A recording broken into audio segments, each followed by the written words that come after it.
খবর আপডেট চ্যানেলে আপনাদের সকলকে স্বাগত। আমরা কিন্তু সবাই জানি 2026 সালের আইপিএল অকশন কিন্তু শেষ হয়ে গেছে। আজ আমরা আলোচনা করব কলকাতা নাইট রাইডার্সের স্কোয়াড নিয়ে। বর্তমানে কলকাতা নাইট রাইডার্স তাদেরকে কিনেছে, কোন কোন নতুন প্লেয়ারদের নিয়েছে, তাদেরকে কত টাকা দিয়ে কিনেছে, প্রতিটি বিষয় নিয়ে। এছাড়াও আজ আমরা দেখব কলকাতার টোটাল স্কোয়াডে কারা কারা রয়েছে।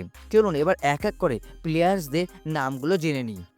সবার প্রথম Ajinkya Rahane, Cameron Green, A Raghuvanshi, Anukul Roy, Harshit Rana, Manish Pandey, Ramandeep Singh, Rinku Singh, Rovman Powell, Sunil Narine, Umran Malik, Vaibhav Arora, Varun Chakravarthy, M Pathirana, Mustafizur Rahman, Tejasvi Singh, Rachin Ravindra, Finn Allen, Tim Seifert, Akashdeep, Rahul Tripathi, Daksh কর্মা, সার্থক রঞ্জন, পি সোলাঙ্কি, কার্তিক তেওয়াগি।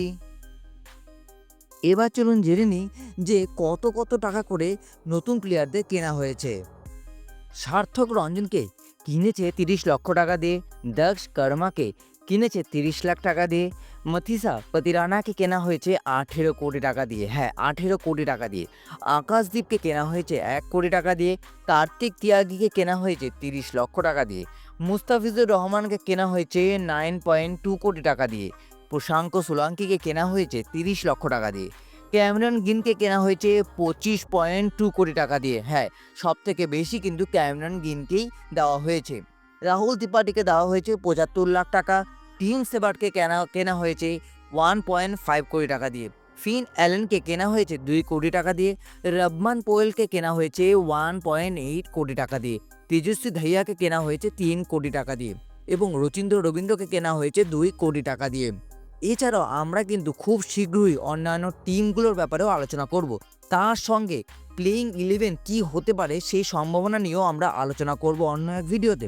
যদি আপনাদের মনে হয় প্লেইং 11 আপনারা বানিয়ে ফেলেছেন অলরেডি কলকাতা নিয়ে, তাহলে আপনারা কমেন্টের মাধ্যমে আমাদেরকে জানাতে পারেন।